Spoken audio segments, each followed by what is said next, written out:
Senator Pacquiao, go ahead. Thank you, Mr. Chairman. Good morning, ladies and gentlemen. The problem of our country with regard to drug trafficking and drug abuse has grown into an emergency situation that now merits urgent action. Kailangan na siguro nating magpasa ng batas na pupugsa punto por punto sa lumalala nating problema sa droga. There is now a need to enact a measure that will decisively repress these heinous crimes. For this reason, I filed Senate Bill number 185, an act of impose the death penalty and increase the penalty in certain dangerous drugs crimes, amending for that purpose other special penal laws and for other purposes on the basis of Article 3, Section 19 of the 1987 Constitution, which states that excessive fines shall not be imposed, nor cruel, degrading, or inhuman punishment. Punishment inflicted. Neither shall the penalty be imposed unless for compelling reason involving heinous crimes. The Congress hereafter provides for it. This particular section has been debated upon the framers of our Constitution. Father Joaquin Bernas wanted to abolish the imposition of the death penalty. He proposed the Section 19 be written as, excessive fine shall not be imposed, nor cruel, degrading, or inhuman punishment inflicted. Death penalty already imposed shall be commuted to reclusion perpetua. However, Commissioners Arturo Padilla and Christian Munsod opposed to this proposition. During the deliberations, they advocated to add the exemption and imposing the death penalty by adding to the provision. Unless for compelling reasons involving heinous crimes, the Congress hereafter provides for it. Their suggestion prevailed and was adopted by the Commission. True enough, this provision becomes relevant and useful in our ongoing war against drugs crimes. The provision speaks in clear language in granting Congress the authority to push for measures to reimpose the death penalty for compelling reasons. It is of my humble opinion that our current problem over heinous crimes related to the trafficking and abuse of dangerous drugs falls within the bounds of this constitutional limitation. Hence, in my proposed measure, I introduced some amendments to Republic Act number 165, known as the Comprehensive Dangerous Drugs Act of 2002, Senate Bill 1856, to provide certainty of punishment and more severe penalties to drug traffickers. For example, Section 4 of RA 9165 penalizes only the so-called drug mules that made no mention of the criminals orchestrating this illegal trade. Hence, I added in my proposed measure to also impose penalties to those who shall import or bring or force, intimidate, direct, instruct, or otherwise cause another person to bring into the country any dangerous drug, regardless of the quantity and purity involved. Moreover, Section 11 of RA 9165 imposes the penalty of life imprisonment to death penalty for those who will be caught in possession of 50 grams or more of shabu has been reduced to 10 grams in Senate Bill number 185. Procedurally, the present bill is being filed separate from similarly intended bills for other kinds of crimes in order to move the bill forward with focus and unburdened by more lengthy consideration of other crimes. This will allow for a timely opportunity to stop the nation's growing problem over crimes related to the trafficking and abuse of dangerous drugs.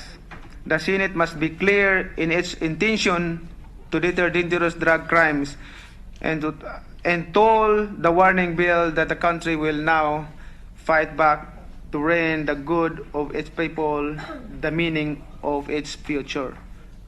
Thank you, Mr. Chairman, and that's the bill that I'm trying to pass and become a law.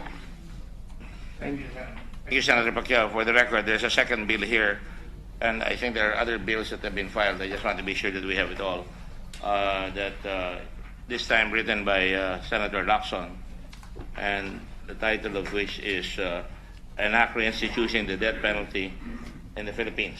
And the bill of Senator Pacquiao involves imposition of the death penalty in cases of drugs.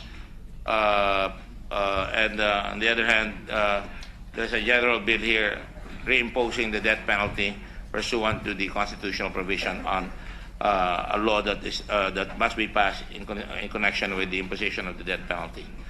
So, Senator Lacson, would you like to make a comment on your bill? No, Mr. Chairman. I think we should now ask the resource persons. But I noticed that we have only one set of resource persons here.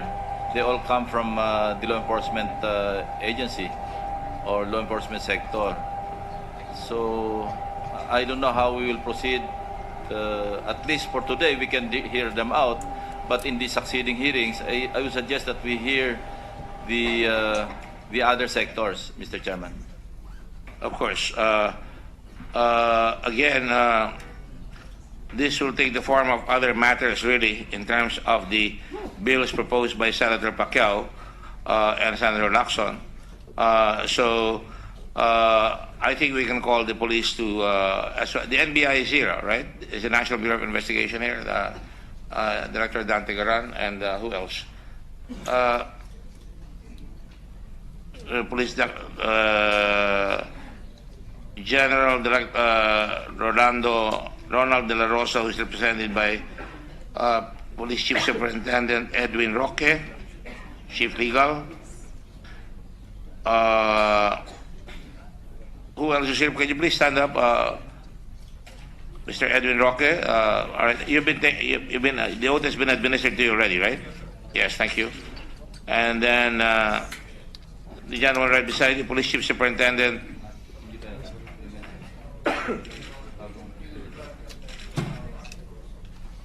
Yes.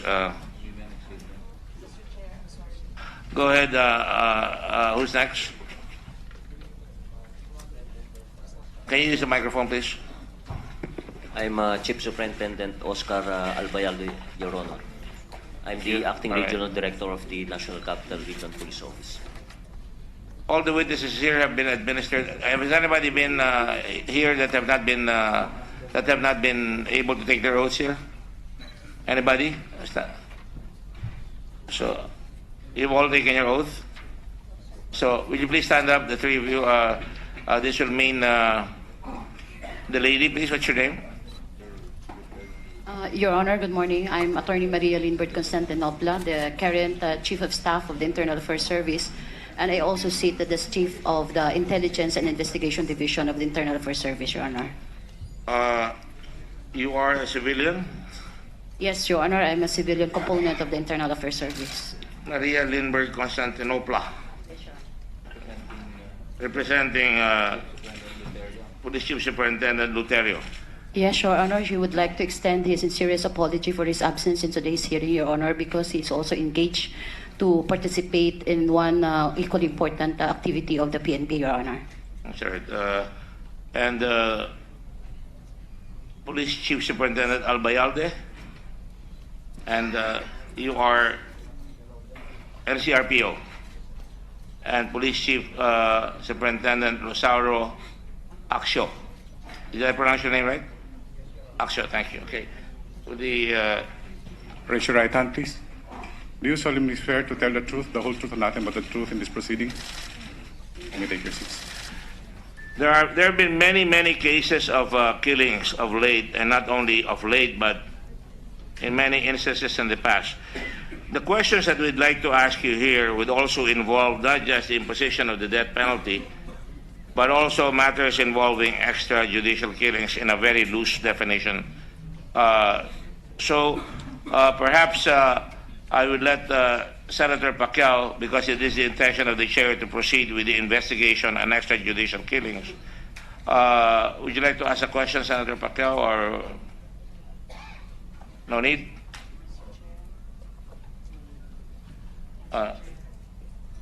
Yes. Thank you, Mr. Chair. In relation again to the issue of discussing the death penalty bill, may we know whether an amended or subsequent notice was also issued to the PNP and the other offices invited today in relation to the death penalty law or bill, and whether or not they did receive an amended notice, whether they are prepared to participate in today's proceedings in relation to that bill. Are you prepared to make any suggestions on the bill and for reimposing the death penalty?